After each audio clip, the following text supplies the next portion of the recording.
مثال थी। मेरी खूबसूरती के चर्चे सारे खानदान में होते थे और जो कोई भी मुझे देखता बस देखता ही रह जाता और हर मर्द मुझे घूर घूर कर देखता।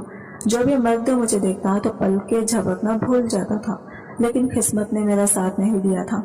मैं तो किस्मत के मामले में बदकिस्मत साबित हुई थी। मेरी खूबसूरती की वजह से मेरे माँ बाप परेशान हो जाते थे। बस इनको यही फिक्र थी कि कैसे भी करके वो मुझे शादी करके रुखसत कर देना चाहते थे। लेकिन मेरे घर का ये माहौल था कि हर कोई आज़ाद जिंदगी गुजारना चाहता था और मेरे माँ बाप भी मेरी शादी के बाद बेफिक्र होकर आज़ाद जिंदगी गुजारना चाहते थे। और मेरे बाप ने अपने दोस्त के बेटे से मेरा रिश्ता तय कर दिया, जिसका नाम इमरान था। और 18 साल की उम्र में ही मेरे बाप ने मेरी शादी करके मुझे रुखसत कर दिया और मैं रुखसत होकर अपने शौहर के बड़े से बंगले में आ गई थी।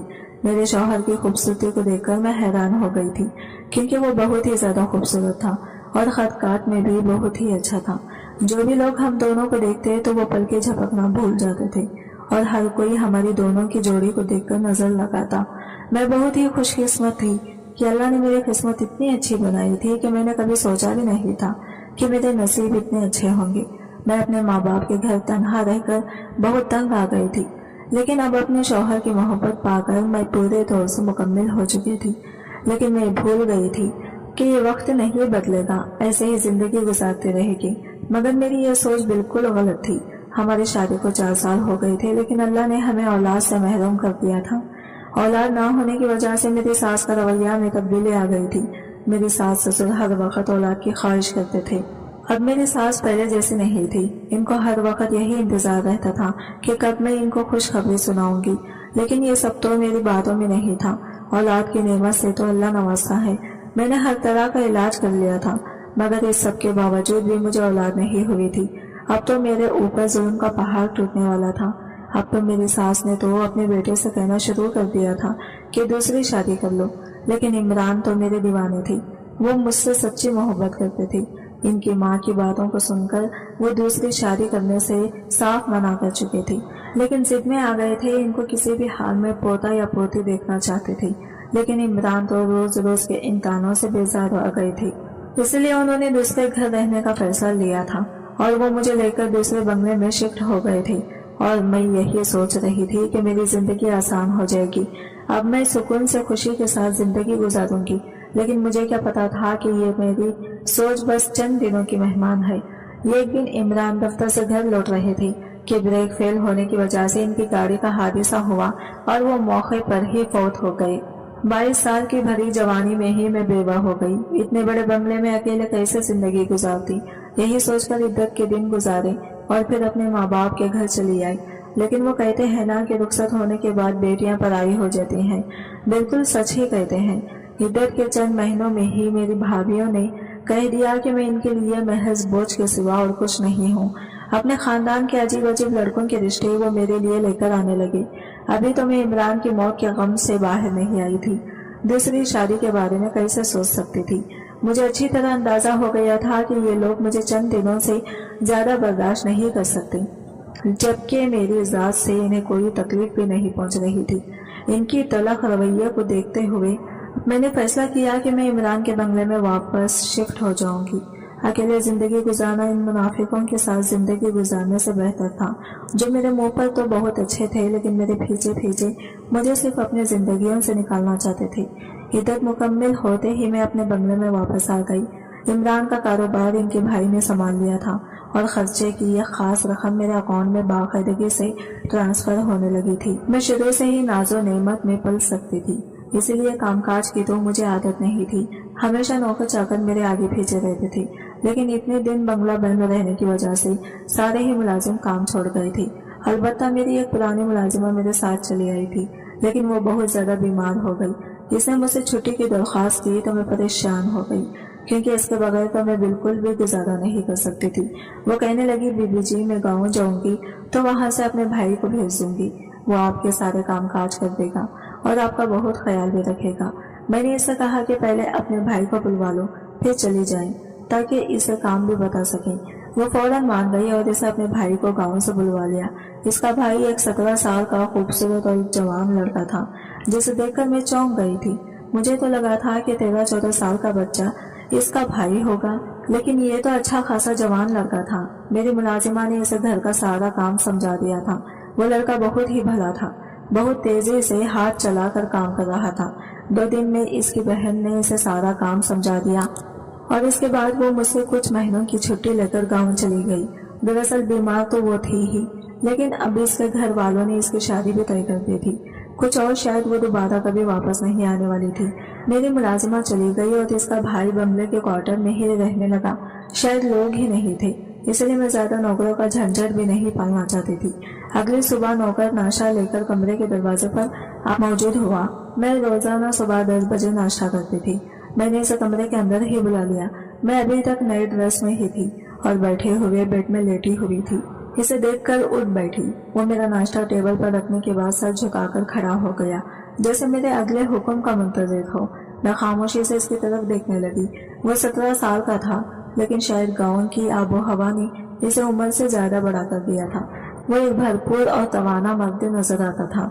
न जाने क्यों अचानक ही मुझे इसकी मौजूदगी से घबराहट महसूस होने लगी थी, क्योंकि इतने बड़े बंगले में वो मेरे साथ अकेला था और दूर दूर तक कोई नहीं था। ये सोचकर ही मुझे खौफ आने लगा कि मैं भी जवान हूँ और वो भी। मेरी खूबसूरती पर तो वैसे ही बहुत से आदमी मर जाते थे, इस नौकर की नीयत भी ना बदल जाए। मैंने बगैर सोचे समझे एक जवान लड़के को अपने पास रख लिया है, जबकि मुझे इस बात का ख्याल करना चाहिए था कि मैं खुद भी एक जवान बेवा हूँ और इतने बड़े घर में तन्हा हूँ। मैंने नौकर को दिन भर के अच्छे काम बता दिए थे और वो फौरन ही कामों पर लग गया था, लेकिन मेरे दिलो दिमाग पर अजीब सा बोझ आ गया था। मैंने सोचा कि किसी नए भरोसामंद मुलाजिम का इंतजाम कर लूंगी और फिर इस नौकर को निकाल दूंगी। मुझे अपने घर से आए काफी दिन हो गए थे, लेकिन मेरे घर से अब तक कोई मुझसे मिलने के लिए नहीं आया था। मेरे माँ बाप अपने पोते पोतियों में इस कदर मगन थे तो शायद इन्हें मेरी तन्हाई का एहसास ही नहीं हो रहा था। ससुराल वाले तो पहले ही मुझे नापसंद करने लगे थे। इनके लिए मेरा होना ना होना बराबर ही था। मुझे समझ नहीं आ रहा था कि मैं नई मुलाजिमा के लिए किससे कहूँ। और फिर इत्तेफाक से इसी दिन मेरी एक पुरानी दोस्त बानो मुझसे मिलने के लिए चली आई। वो शादी होकर बाहर मुल्क गई थी और अब छुट्टियों में वापस आई थी, तो इसे मेरे बेवा होने की खबर मिली थी। फिर इसके गले लगकर फूट फूट कर रो पड़ी थी। मेरी बर्बादी की दास्तान सुनकर वो भी बहुत उदास हुई। काफी देर हम दोनों ऐसे ही बातें करते रहे और फिर मैंने इसे बताया कि मैं अपने घर के कामकाज के लिए एक भरोसेमंद मुलाजिमा को ढूंढ रही हूँ। वो मेरे नौकर को देखकर वो कहने लगे, ये लड़का है तो सही और काम भी अच्छा कर रहा है, फिर तुम्हें क्या जरूरत पड़ी नई मुलाजिमा ढूंढने की। मैंने इसे अपने दिल में आने वाले वसवसों के बारे में बताया तो वो कहने लगी, रशीदा तुम भी क्या बेवकूफ़ी वाली बातें कर रही हो। खुद ही कह रही हो कि इसकी बहन सालों से तुम्हारी वफादार मुलाजिमा है और ये नौकर भी बहुत शरीफ है, और फिर खुद भी परेशान हो रही हो। मेरी मानो तुम नई मुलाजिमों की झंझट में ना पड़ो। आजकल की मुलाजिमें भी कुछ कम नहीं है, बेहिसाब छुट्टियां करती हैं और दूसरी बात यह है कि एक घर की खबर दूसरे घर में पहुंचा देती हैं। तुम तो वैसे ही अकेले रहती हो, खुदा न खासा कहीं नई मुलाजिमा तुम्हें नुकसान न पहुंचा दे। बानू की बात सुनकर तो मैं मजीद परेशान हो गई। वो ठीक ही तो कह रही थी। इस नौकर पर तो मैं फिर भी बहुत ज्यादा भरोसा करती थी, लेकिन नई मुलाजिमा पर कैसे भरोसा कर सकती थी। जाते जाते मैं बानू मुझसे कहने लगी कि अगर ऐसा ही है तो नए नौकर को आजमा लो, दूध का दूध पानी का पानी हो जाएगा। बानू की बात मुझे कुछ समझ आ गई थी। इसका मशवरा मुझे ठीक ही लगा था। मैंने सोच लिया कि मैं एक दफा नौकर को आजमा लूंगी और अगर वो पास हो जाता है तो मैं इसे हमेशा के लिए अपने पास रख लूंगी, क्योंकि ना ही इसे बंगले को छोड़ने का मेरा कोई इरादा था और ना ही दूसरी शादी करने का। वैसे भी मुझे इस बात का यकीन आ गया था कि कुदरत ने मेरी किस्मत में औलाद नहीं लिखी, तो फिर दूसरी शादी करके भी मुझे क्या हासिल होता। इसलिए मैंने अकेले ही जिंदगी गुजारने का फैसला कर लिया था और मेरे इस फैसले की वजह से मेरे माँ बाप मुझसे मजीद दूर हो गए थे। वो दोनों ही जल्द जल्द मेरी दूसरी शादी के लिए दबाव डाल रहे थे और मैंने साफ साफ कह दिया था कि अब मेरी जिंदगी में किसी मर्द की कोई जगह नहीं है। तन्हा रहने का फैसला भी कर लिया था और नौकर का इम्तिहान लेने का भी। मैं पैसों और इज्जत दोनों ही मामले में अपने नौकर को आजमा लेना चाहती थी। इसलिए शाम के वक्त मैंने जानबूझकर बहुत सारे पैसों से भरा हुआ बैग किचन के काउंटर पर ही छोड़ दिया और खुद अपने घर से निकल पड़ी। मैं देखना चाहती थी कि नौकर इस बैग के साथ क्या करता है। 2 घंटे तक मैं बाजार में घूमती रही, گھر کا جو بھی ضروری سازو سامان لینا تھا لے کر گھر پہنچی تو وہ پیاگ کا کاؤنٹر پر موجود نہیں تھا۔ نوکر بھی مجھے گھر میں کہیں نظر نہیں آیا تھا۔ میرا دل بہت زور سے دھڑکا تھا۔ میں سارا سامان رکھ کر اپنے کمرے میں آئی تو یہ دیکھ کر حیران ہو گئی کہ وہ بیگ میرے کمرے میں رکھا ہوا تھا۔ جلدی سے میں نے اسے کھول کر دیکھا تو اس میں سارے کے سارے پیسے موجود تھے۔ ایک لمحے کے لیے مجھے سکون ہوا۔ میرے نوکر کی نیت پیسوں پر خراب نہیں ہے، لیکن دوسرے ہی لمحے مجھے خیال آیا کہ ہو سکتا ہے وہ یہ جانتا ہی نہ ہو کہ اس کے اندر کیا موجود ہے۔ اس لیے میں نے دوسری طرح سے اس کا امتحان لینے کا سوچا۔ رات ہونے سے پہلے نوکر سارے گھر پر ایک نظر ڈال کر اپنے کوارٹر میں سونے کے لیے جاتا تھا۔ میں نے جان بوجھ کر کچھ پیسے کوارٹر جانے والے راستے پر گرا دیے۔ مجھے یقین تھا کہ یہ پیسے نوکر کی نظروں میں ضرور آئیں گے۔ میں اپنے کمرے میں پرسکون سے لیٹ گئی اور مجھے صبح کا انتظار تھا۔ میں دیکھنا چاہتی تھی کہ اس امتحان میں وہ پاس ہوگا یا پھر۔ میں سوچ رہی تھی کہ ساری رات شاید مجھے انتظار میں نیند نہ آئے، لیکن یہ میری غلط فہمی ثابت ہوئی۔ مجھے کمرے میں آ کر زیادہ دیر نہ گزری تھی کہ کمرے کا دروازہ بجنے لگا۔ پہلے تو میں حیران ہوئی، لیکن نوکر کی آواز سن کر میں نے اسے اندر آنے کی اجازت دے دی۔ وہ سر جھکائے کمرے میں آیا اور میرے آگے پیسے رکھ کر کہنے لگا کہ یہ اس کوارٹر کے راستے پر ملے ہیں اور یہ اس کے نہیں ہیں۔ نوکر کی وفاداری نے مجھے حیران کر دیا تھا۔ وہ پیسے تقریباً لاکھ کے قریب تھے۔ میں نے نوکر سے کہا کہ یہ پیسے میرے بھی نہیں ہیں، تم چاہو تو یہ پیسے رکھ سکتے ہو۔ میں اسے اس کی وفاداری کا انعام دینا چاہتی تھی۔ نوکر ہاتھ جوڑ کر کہنے لگا، مالکن میں حلال کا لقمہ کھاتا ہوں، میں نہیں جانتا یہ پیسے آپ کے ہیں یا کسی اور کے، لیکن یہ میرے نہیں ہیں، اس لیے میں انہیں کسی صورت میں نہیں رکھ سکتا۔ وہ خالی ہاتھ واپس چلا گیا اور پیسے میرے سامنے پڑے رہ گئے۔ میرا دل اس بات پر راضی ہو گیا کہ نوکر کی نیت بالکل صاف ہے اور وہ کبھی بھی میری کسی بھی قیمتی چیز کو ہاتھ نہیں لگائے گا۔ اب صرف ایک ہی چیز رہ گئی تھی اور وہ تھی ہم دونوں کے درمیان کی عزت۔ میں ابھی بھی جوان تھی اور وہ بھی جوانی کے دہلیز پر قدم رکھ چکا تھا۔ ایسے میں ہمارا ایک ساتھ بنگلے میں وہ بھی جوانی کے دہلیز پر قدم رکھ چکا تھا۔ ایسے میں ہمارا ایک ساتھ بنگلے میں رہنا ٹھیک نہیں تھا۔ یہ بات میں بھی جانتی تھی، لیکن میں کسی غیر شخص کو اپنے ساتھ نہیں رکھنا چاہتی تھی۔ اگر نوکر آخری مرحلے کو پار کر جاتا تو وہ ہمیشہ کے لیے میرا وفادار ملازم بن جاتا، اور یہ سوچ کر میں نے سرخ رنگ کی ساڑی پہن لی اور 16 سنگار کر لیا، جبکہ بیوہ ہونے کے بعد سے میں نے کبھی اتنا سنگار نہیں کیا تھا۔ میں نے ایک نظر آئینے پر ڈالی تو میں قیامت ڈھاڑ رہی تھی۔ میری نظریں اپنے ہی حسن پر نہیں ٹھہر پا رہی تھی، تو نوکر کیسے میری اس خوبصورتی کا لحاظ کر سکتا تھا۔ میں پوری طرح تیار ہو کر ڈائننگ ٹیبل پر جا کر بیٹھ گئی۔ نوکر سے کہا کہ وہ شام کی چائے لے کر میرے ساتھ ہی بیٹھ جائیں۔ نوکر سر جھکائے شام کی چائے لے کر آ گیا تو میں نے اسے زبردستی اپنے سامنے بٹھا لیا اور اس کے بارے میں سوال پوچھنے لگی۔ وہ کبھی کبھی مجھے نظر اٹھا کر دیکھتا اور پھر فوراً ہی نظر جھکا لیتا۔ مجھے اس کا یہ انداز بہت پسند آ رہا تھا۔ اس نے ایک دفعہ بھی نظر بھر کر مجھے نہیں دیکھا تھا تو میرے ہر سوال کا جواب بہت ہی مہذب انداز میں دے رہا تھا۔ ایسے لگتا تھا جیسے وہ باعزت اور شرم و حیا کا پیکر ہو۔ سچ تو یہی تھا کہ میں نوکر کے کردار سے متاثر ہوئی تھی۔ چند دن اور اس کا امتحان لینا چاہتی تھی، اس لیے ہر دن میں نئی لباس پہنتی اور کبھی اسے ڈائننگ روم میں اپنے پاس بٹھا لیتی تو کبھی باغ میں۔ ایک دن رات کے وقت میں اس کے کوارٹر کے پاس پہنچ گئی اور اسے آواز دے کر باہر بلایا تو وہ فوراً ہی چلا آیا۔ میں نے گلابی رنگ کی نائٹی پہنی ہوئی تھی۔ مجھے یقین تھا کہ نوکر مجھے ایک نظر بھر کر ضرور دیکھے گا، لیکن وہ آج بھی سر جھکائے کھڑا تھا۔ میں نے نوکر سے کہا مجھے نیند نہیں آ رہی، مجھے کافی بنا کر دے۔ وہ میرے پیچھے پیچھے ہی چلا آیا۔ میں اس کے آگے کچن کاؤنٹر سے لگ کر ہی کھڑی ہو گئی۔ میرے بال پوری طرح کھلے ہوئے تھے اور میری نظریں نوکر پر ہی جمی ہوئی تھی، لیکن وہ کافی بنانے میں مصروف تھا۔ اس نے کافی بنا کر میرے آگے رکھ دی اور جس طرح آیا تھا اسی طرح واپس چلا گیا۔ اس کے اس انداز نے مجھے پوری طرح حیران کر دیا۔ وہ کسی طرح میری خوبصورتی سے نظر چرا گیا۔ میرے لیے بالکل انوکھی تھی۔ شاید وہ تھا یہ بات میرا بھروسہ جیتنے کی کوشش کر رہا تھا، کیونکہ آج تک میری زندگی میں جتنے بھی مرد آئے تھے وہ جب مجھے دیکھتے تھے تو نظر جھپکنا بھول جاتے تھے۔ ایک شام میں نے سیاہ رنگ کا خوبصورت سا گاؤن پہنا اور بالوں کو کھول کر پوری طرح تیار ہو گئی۔ مجھے اس بات پر بھی یقین آ چکا تھا کہ نوکر مجھ پر نظر نہیں ڈالے گا، اس لیے میں نے اپنے لباس کو مزید بے باک کر دیا تھا۔ میری سفید رنگت اس سیاہ لباس میں پوری طرح کھل رہی تھی۔ میں بیڈ روم میں نیم دراز ہو گئی اور میں نے جان بوجھ کر نوکر کو بلا لیا۔ وہ سر جھکائے کمرے میں آ گیا۔